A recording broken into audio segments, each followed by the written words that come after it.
Монгол Улсын засгийн газрын тохируулагч агентлаг стандарт хэмжил зүйн газар нь иргэн аж ахуйн нэгж байгууллагад үйлчилгээг түргэн шуурхай хүртээмжтэй хүргэх зорилгоор Монгол улсад хүчин төгөлдөр мөрдөгдөж буй стандартын мэдээллийг www.e-standard.gov.cg сайтаар дамжуулан цахимаар үзүүлж байна. Үйлчлүүлэгч та стандартын баримт бичгтээ танилцах, худалдан авах боловсруулагдж байгаа баримт бичгийн төсөлд санал өгөх боломжтой юм а.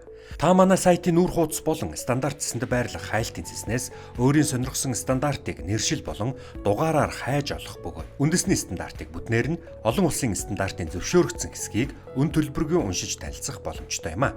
Сайтад хэрхэн бүртгүүлэх вэ? Дэлгэцийн баруун дээд болонд байрлах нэвтрэх товчийг дарна.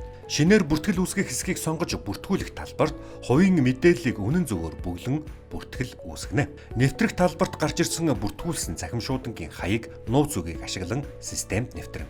Хайлт хийх хэсэгт стандартын дугаар болон нэршлиг заавал бүтэн бичих шаардлагагүй бөгөөд стандартын нэршлийн түлхүүр үгийг оруулж болно. Таны оруулсан утгаас хамаарч стандартуудын жагсаалт харагдана. Дэлгэрэнгүй товчийг ашиглан тухайн стандартын дэлгэрэнгүй мэдээлэлтэй танилцах, жишээ унших товчийг ашиглан стандартыг унших, сагслах товчийг ашиглан худалдан авах боломжтой юм а. Таны сагсалсан стандартууд дэлгэцийн баруун дээд болонд байрлах сагс товчонд хадгалагдах бөгөөд тус товчон дээр дарахад таны сонгосон стандартуудын жагсаалт дэлгэцэнд харагдана. Мөн та X товчийг ашиглан хасах боломжтой. Үүний дараа интернет банк ашиглан төлбөр тооцоо хийнэ. Төлбөр амжилттай төлөгдсөн тохиолдолд дэлгэцийн зүүн гар талд байрлах миний стандартууд хэсэгт таны стандарт татах боломжтойгоор үүссэн байна.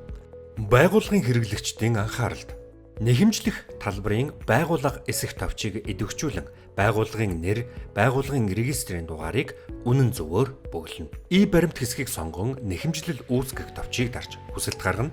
Ингэснээр тодорхой хугацааны дараа танай байгууллагад и-баримтын системээр нэхэмжлэл илгээх болно. Төлбөр төлсөн баримтаа манай байгууллагын стандартын inform@msm.gov.cg цахим шуудангийн хаяг руу илгээ. Төлбөр төлсөн баримтыг манай байгууллагаас хянан үзсний дараа баталгаажуулалт хийнэ. Үүний дараа та миний стандартууд зэснээс стандартаа татан аваарай. Энэ төрлийн худалдан авалт тодорхой хугацаа зарцуулагддаг тул үйлчлүүлэгч та хүлээцтэй хандна уу? Манай сайттай холбоотой санал хүсэлтээ E-стандарт inform MASM.gov.cg цахим хуудас болон 51 26 38 60 дугаарын утсаар ирүүлээрэй.